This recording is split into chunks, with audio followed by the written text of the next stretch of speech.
नमस्कार, आप देख रहे हैं नैतिक भारत न्यूज, वो मंच जहां जनहित, सच्चाई और सवालों को सबसे पहले जगह मिलती है। मैं हूं साक्षी और अब शुरुआत करते हैं इस वक्त की सबसे बड़ी और अहम खबरों के साथ। ईसरवाड़ी में युवक की मौत से सनसनी, आत्महत्या या हत्या।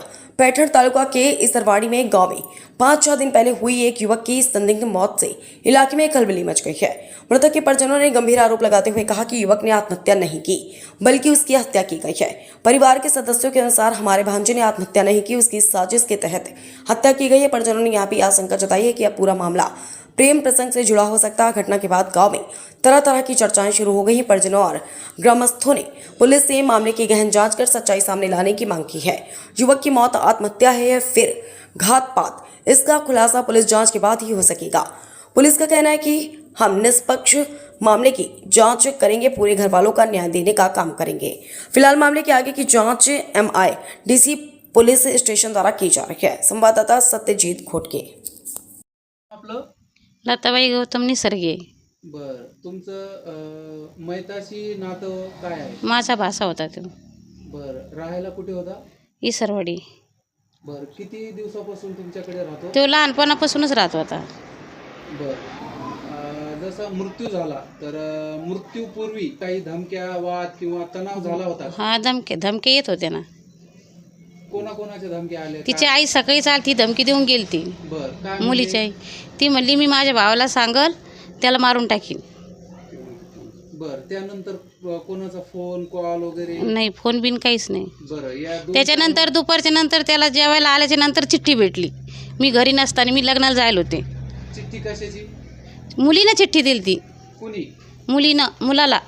बर काय होतं त्या चिठ्ठीमध्ये? काही मी काय बघितलं नाही.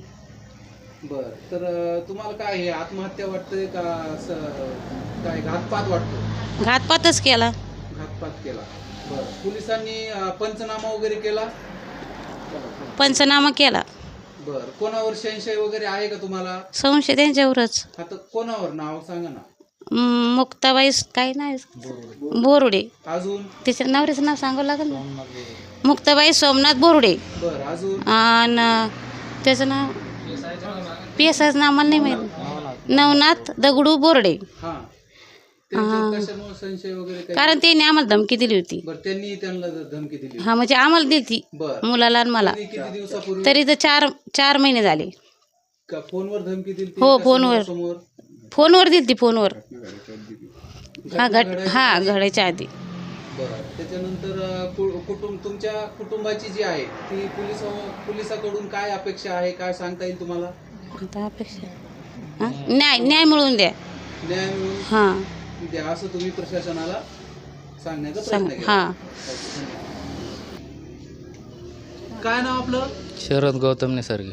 बर तुमचं जे मयत आहे त्यांच्याशी काय नातं आहे? मामाचा मुलगा होता.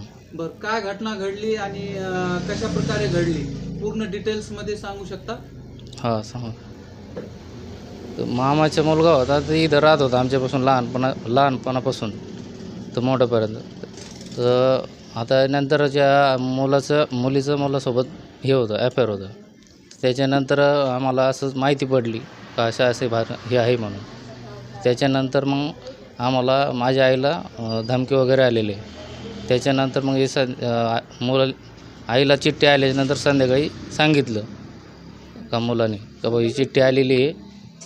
तर मग आम्ही संध्याकाळी रात्री मुलाला बघायचे प्रयत्न केले, पण काय मुलगा काही घरी आला नाही.